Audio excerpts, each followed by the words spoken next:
I don't want the second, I want this. I'm all in my head, swear I'm a ring. I've been moving like a hot mess. Alright. So, Drumpf invokes 18th century law to speed deportation. Judge stalls it hours later. You asshole. You need to go. I almost thought that maybe one of the people had said, yeah, go ahead, birthrights, and then they turned around and said, you go first. That's what I almost thought they actually had done. I would have been so damn happy had somebody passed the birthright thing, and the first person deported was him, and then they just shut that shit down. I would be so happy if they did that. But anyways, because I'm not gonna lie, yeah, we need to work on immigrants and deportation shit. Yeah, we definitely do. We cannot handle all these people, but we can't treat them like they shit either. Fuck. But anyways, let me get my little script up here so I can tell y'all what this shit's here. So, dumbass felon Drumpf invoked the Aliens Act of 1798. Alright? 1798. A law that permits broader presidential authority for mass deportations during wartime to target Venezuelan, my nose is stuffed, gang members. This law has been invoked only 3 times in history, all during conflicts including the internment of Japanese Americans in World War II.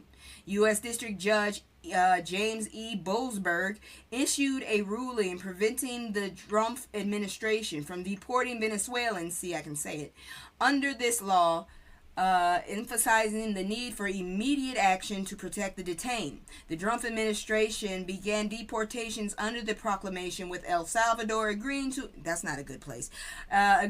accept up to 300 identified gang members. Attorney General Pam Bondi criticized the judge's ruling as detrimental to public safety and the law enforcement. It's because you assholes are not just grabbing gang members, you're grabbing innocent family members and people, you ass. Some of them ain't even Venezuelan. The administration argued that halting a presidential decree could undermine national security. No, he's a national security problem. And set a precedent for district courts to block emergency actions. Have y'all heard that apparently all these fucking evil ass bastards are basically getting their people are revolting? Like, there are fucking protests popping up all over the world. I guess they figured if America is fucked up, we gotta fight our own fights. I'm just saying. Oh no, Drumpf need to go first. Then his wife need to go with him. God dang it, Drumpf.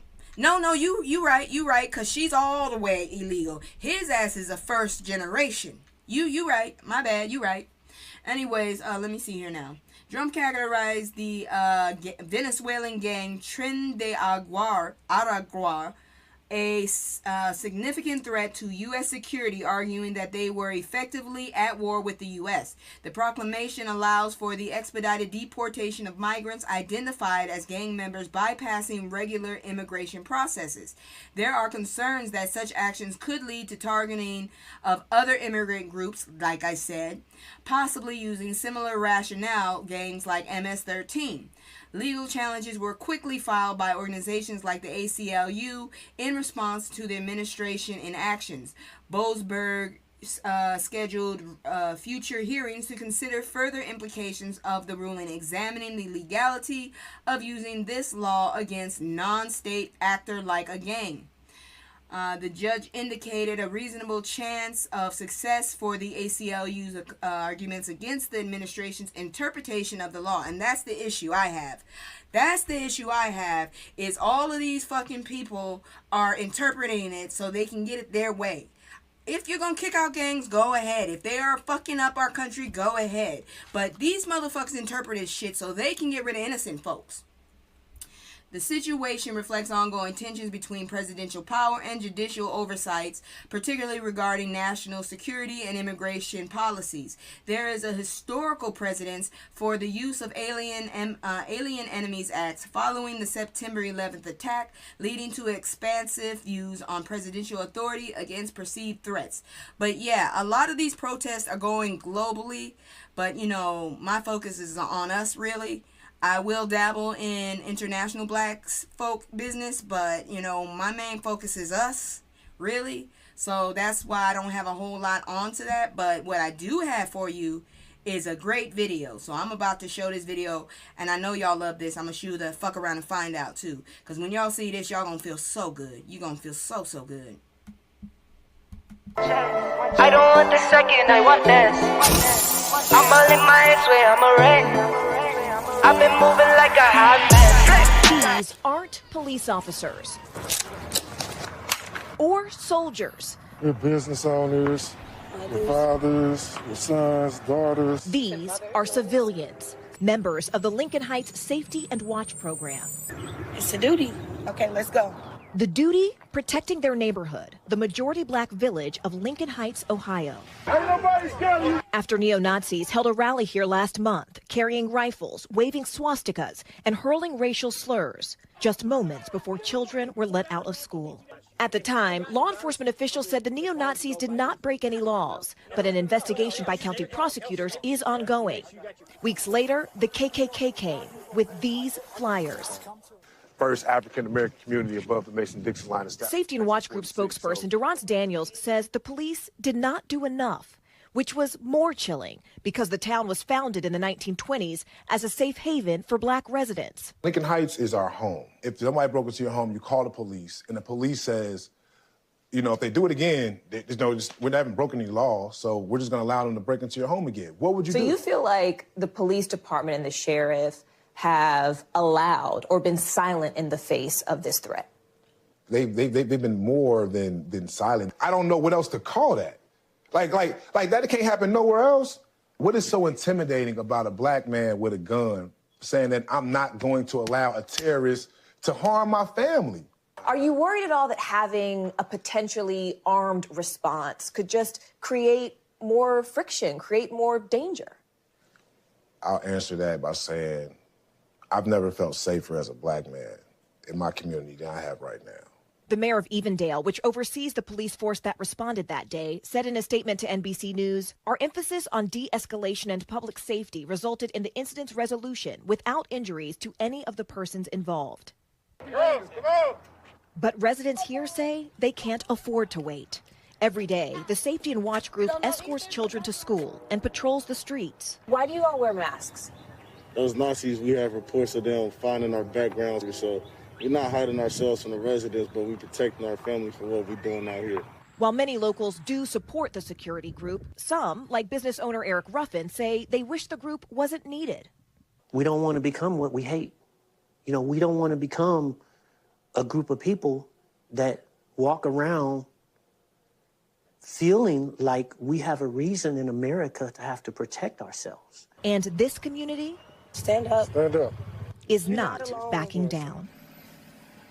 Thanks for watching. Stay updated about breaking news and top stories on the NBC News. All right, so yeah, I actually got that story from another website, not NBC. But yeah, I don't give a damn. I'm glad. I love to see it, and I hope that we get more of that. I love to see that, and we need more. Right now, I am not where I need to be. Believe me, I'm way out in the boonies. But what we need is more people out there doing stuff like that. You know, we need communities like that. Yes, exactly. We need this to happen nationwide. We need to stop with all the damn crab mentality, pulling each other down, robbing each other, and all this other bullshit. We need to come together, and we need to get our own. I've recently just given up trying to get a damn seat at the table. Fuck the seat at the table. Like my cousin said, let's build our own fucking table, okay? And in doing that, y'all remember how all them damn black vendors was saying, don't boycott Target because you gonna get rid of us too? Well, look what the hell Target did. Check this out. Multiple black vendors allegedly dropped from Target amid DEI removal. So y'all told us not to do this. And then, yeah, okay. You should have just told us what website to go to keep supporting you, because that's what I would do. If I'm going to boycott something, I'm going to go find out what companies I like in there. Like, I like, what's that girl? Miel, but I'm looking at her sideways. And now that I know that Carol's daughter has been bought back and is owned back by a black woman, I'm going to look into that too. But if I can't get it from a store that's supporting DEI, I'll go to your damn website. Shit. But look, you sitting up there chastising all these people trying to make a stand, and look what they did. So either way, you ain't getting paid. I hate to say it. They fucked you over. So Target has reportedly dropped contracts with multiple black vendors, including Like You Cars. The decision has been made with little notice, impacting the businesses of these vendors significantly. Kiara Imani, a TikTok creator and former vendor, highlighted the struggles faced by her and other vendors after being dropped. On January 24th, Target announced it would end its DEI initiatives, including support for black-owned businesses, which were established after George Floyd's unaliving in 2020. This rollback aligns Target with other companies like Walmart, Amazon, which have also scaled back DEI efforts amid conservative backlash. Some consumers, including black entrepreneurs like Tabitha Brown, encouraged continued support for small and minority-owned businesses at Target. In contrast, many social media users are calling for a boycott of Target due to its actions regarding DEI. Activist Jamal Bryant has initiated a 40-day fast as part of a boycott against Target. I hardly ever go there anyways, because I honestly feel like they're too expensive. TikTok users have expressed strong opinions against Target's decision, with some calling for the company to face severe consequences similar to other failing retailers. Comments reflect a sentiment that Target's actions constitute discrimination rather than true DEI efforts, as they continue to capitalize on diversity while retracting support for POC and vendors. I told y'all. Y'all sitting up there talking about you need to keep, if you boycott us too. No, we don't. Because you should also have a website. Just because you connected with a big ass chain store like that doesn't mean that you don't keep your shit going in the background. You should always have a personal website that people can go to just in case shit like this happens. So we can support you that way. Basically, all we need to do is see you. Once we see you, direct us to your website and we can support you that way. How about that? But now, it's time to give our flowers, even if we don't really like the person we giving our flowers to. But you know, like I said, I'm trying to be neutral as I can. I still don't like this dude. But anyways, look at this. Give me a minute.